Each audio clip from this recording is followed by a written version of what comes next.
Hello, hello, hello. Hey, hey, hey. Come on in and get comfortable. Let me turn that off because I refuse to allow you all to think that I don't change the batteries in my fire alarm or my fire detector or smoke detector. Hold on. Okay, I'm back. That's better. That was my microwave. Okay, y'all not gonna be doing me like that. So, where was I? Hello, hello, hello. Hey, hey, hey. Come on in and get comfortable. Welcome back to my channel, Jaleesa, Reading Beyond the Book Cover, where we stay reading beyond the book's cover. My name is Jaleesa. Welcome if it's your first time, and welcome back if you are returning. I'm so excited to have you all here today. I'm even more excited to share my review with you for You're Not Supposed to Die Tonight by Kalynn Bayron. So sit back, relax, get comfortable, because I got some things to say. Okay? Alrighty. So, Kalynn Bayron's You're Not Supposed to Die Tonight. This is my review. And if you want to read it instead of listening to me talk right now and it be more cohesive, feel free to go to my blog, readingbeyondthebookcover.com. Over there, I have a blog post, and the blog post also has the audio blog version of this review and my podcast as well. So you'll see. If you go to the blog, you'll see what I mean. Like, I have everything linked on one page so you don't have to click around in all these different places.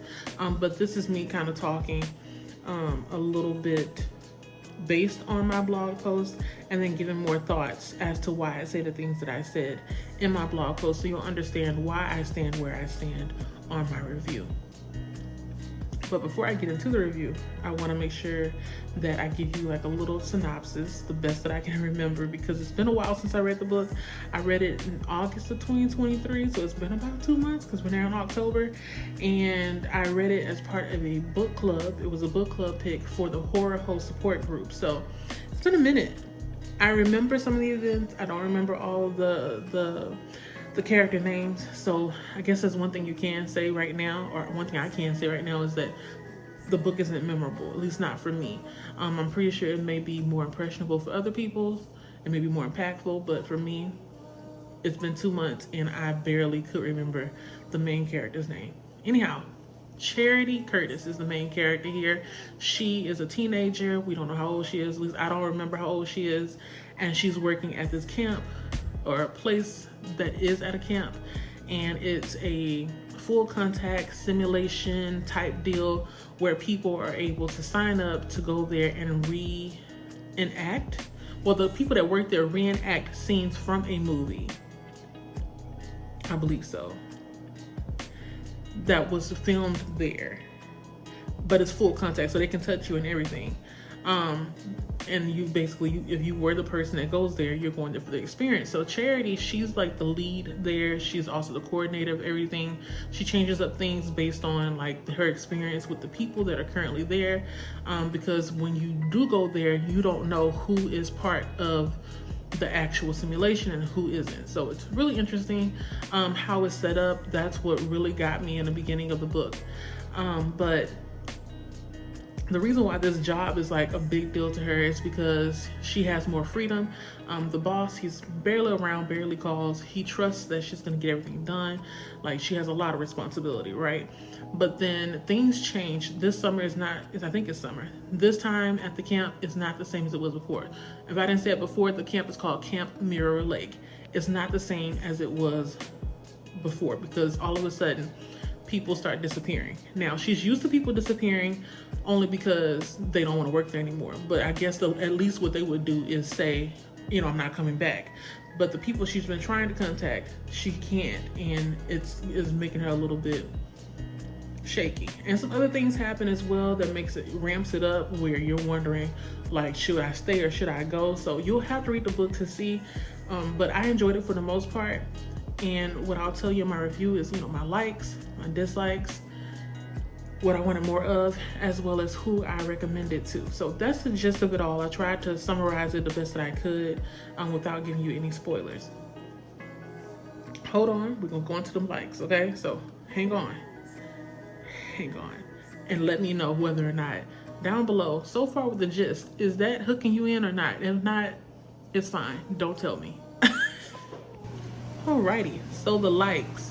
What I really enjoyed about this book is how the author was able to include so many different red herrings. Well, at least for me, when I'm reading a book, especially when there's some kind of mystery to it, I'm not really trying to piece together the puzzle. I really want to be genuinely surprised, and I don't want to overthink things too much. But I really enjoyed being surprised at the end because I'm the person. I wasn't looking for them. And to be all honest, I think I was distracted by other things, so maybe that's why I didn't pinpoint who it could have been. But I really enjoyed that. And then on top of that, I liked how she was able to build suspense and mystery by ending the chapters in a way where I wanted to continue reading. For the first 50% of the book, it was slow paced, and I'll bring that up in my dislikes, but it was okay because each chapter in the first 50% would end with something that was, like a hook. It made you want to keep reading. Sometimes she'll say something like, oh, at the end of the chapter, I guess I'm trying to remember what part it was. I think she was going to take a shower or something, but then she felt like someone was watching her, I think, or she heard something and was like, no, I'm not taking a shower tonight, right? So that's like definitely something I think that I would have done, or I would have found somebody to come with me to the shower because I don't want a dirty booty or dirty body, nothing like that. But I get it. Like me and Charity was seeing eye to eye. So ending a chapter like that, immediately I wanted to continue reading the next chapter. I enjoyed the way that the location was set up. So the location and then the setting, it was perfect. Basically, it's almost like you're stranded, but not really at the same time. So this camp is in the middle of, I guess you can say nowhere, because there's no signal, or there's shoddy signal, and the nearest phone is like a corded phone. It's not a cell phone, and I think maybe the nearest neighbor is miles and miles away. So to make it where they're like essentially isolated from any and everybody, it ramps up everything, because you're thinking to yourself like, okay, these are kids, children. They're at the camp all alone. Anything can happen, and your communication is limited. So I enjoyed that a lot. The setting was, thank you. On the other hand, I had several dislikes, and I think that's what brought my rating down, as well as my overall reading experience. It changed it, especially the further and further away I get from the book. So I had listed 3 items on my blog post that are as my dislikes. And it may not be something that you dislike, you may like it. So I feel like fit in where you can, right? So if you like it, maybe this is the book for you, right? So the first thing that I noted was the pacing. So the first 50% was definitely slower than the last 50%. I'm not really sure if it was like, I know it's intentional. I get that because she wrote the book with intention, right? But I'm not sure if it was written like that so that we would get to know everyone, or if it was written like that to like slowly build up the tension and the suspense, which I mean it worked, but then it just felt it felt different once things actually started rolling. And I was like, whoa, wait girl, like you leave, we was walking and now you going a little bit too fast. That's how it kind of felt. Everything, it's like, now that I think about it, it made it a little bit difficult for me to kind of process the last part of it.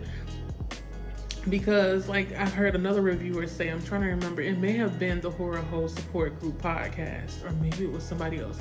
Somebody had mentioned that it was a little bit like a Scooby-Doo type thing going on. And that's the best way to explain it. Now that I really do think about it, now they mentioned it, yes. So I feel like I was, after the 50%, I was trying to catch up with all the other peeps. So, but yeah, the pacing, it just, the first 50%, okay, I can handle it, but I only can handle it if the ending of the book is worth it. So like, I need a good payoff if you're going to do a slow pace portion, or even like a whole book. And then character development. Like I said in the beginning, I don't remember a majority of the people, and I hate that I don't remember anyone too much. For some reason, I could not connect to anyone. I didn't feel any sort of way really too much when things started happening to people. I think there's only one person I was actually curious about, and I was also surprised that the things that happened to them actually happened to them.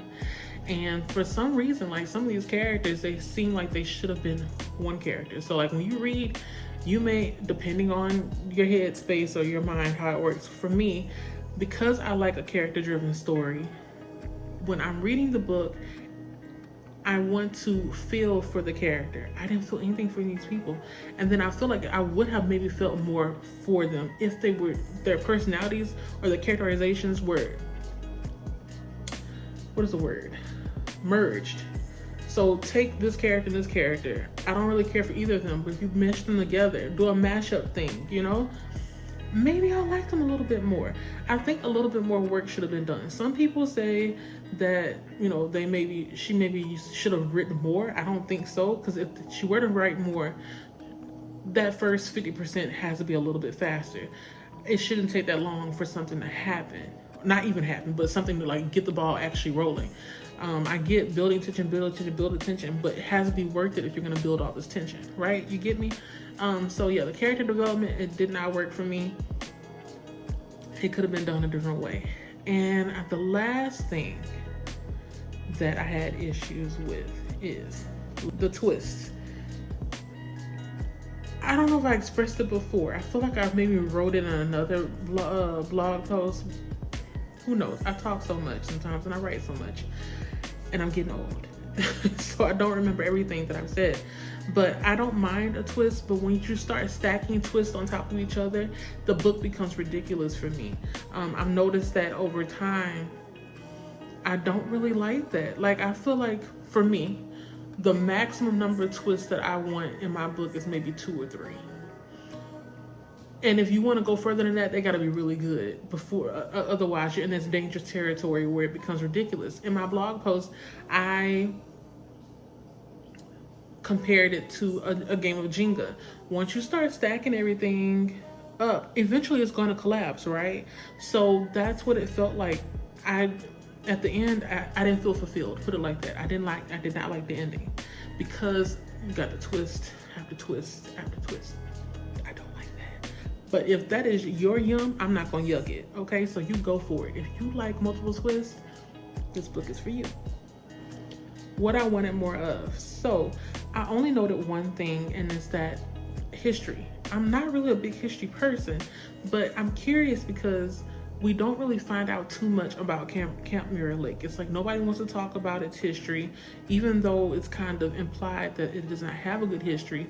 We don't really hear much outside of that. I wanted to know more. I feel like knowing more history about Camp Mirror Lake could have created more opportunities for other things to happen to the characters.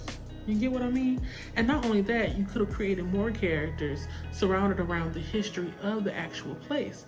I feel like we really didn't even learn much, if even, I don't want to say if even at all. We do learn something, but I feel like we didn't learn anything much until maybe the 80% mark.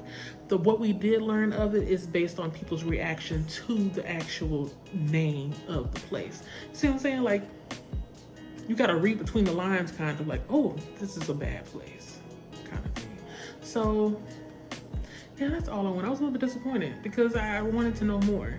I feel like it's a really cool experience. It would be nice if they actually had something like that. Would I be attending it? No. I'll let the rest of you all do that, and you all tell me how it goes. But I think it would have been a good idea to add more historical references or history behind Camp Mirror Lake, because we don't really find out too much about it until later on in the book. And I don't know how many people have actually finished the entire book. It's very popular, but I feel like some people maybe bowed out and was like, I gotta go after the 50% mark, even before, because it's so slow paced in the beginning. So you see what I'm saying? Like, when you write everything down and look at it, like zoom out, there's too many opportunities for people to stop reading. So adding the history element maybe would make it more intriguing. Get what I mean? I'm gonna stop because otherwise I'll just keep going on. So now we're gonna get to the all in all, okay? So all in all, I enjoyed the book. I liked it. I read it in I think a day or two, maybe 3 days. That's fast for me. Reading it in that such a short amount of time. The only thing is that because I've been so separated from the book from August until now, and I'm talking about it and writing about it as well, I'm getting to know that the book didn't have as much of an impression on me as I thought it did. Because initially I was going to rate this book a high 4, but this mind and be thinking. As I'm writing the review, some things start getting pointed out. So it's not a bad book. It's my first book by Kalynn Bayron. I enjoyed it for the most part. I do recommend it to people who they don't really want too much gore. You want it to be light and easy. This would be for you. It's a YA book, so it's not going to be too much, but it's going to be enough to where you're like, I read a slasher. You know what I mean? So, yeah, that's that on that. I don't have too much more to say. I'm pretty sure I took up more than enough of you all's time. But in the comments down below, if you did read the book, let me know what your likes, your dislikes are. What did you want more of? And then if you didn't read it, what did this review do for you? Did it make you want to read it, or did it make you not want to read it? There's only two ways, just like a coin. Heads or tails. Until next time, drink your water, mind the business that's yours, and continue reading beyond the book's cover. Thank you so much for your time. I appreciate it. And I'll see you in my next review. If not a review, it's going to be my next video. So make sure you tune in. Like, comment, subscribe, do all the things that you're supposed to do. I usually don't ask, but I'm like, you know what? Let me get in the habit of asking. It don't hurt. The worst that can happen is you all say no. And that's okay, because no is a complete statement, and I understand it. All right, so bye.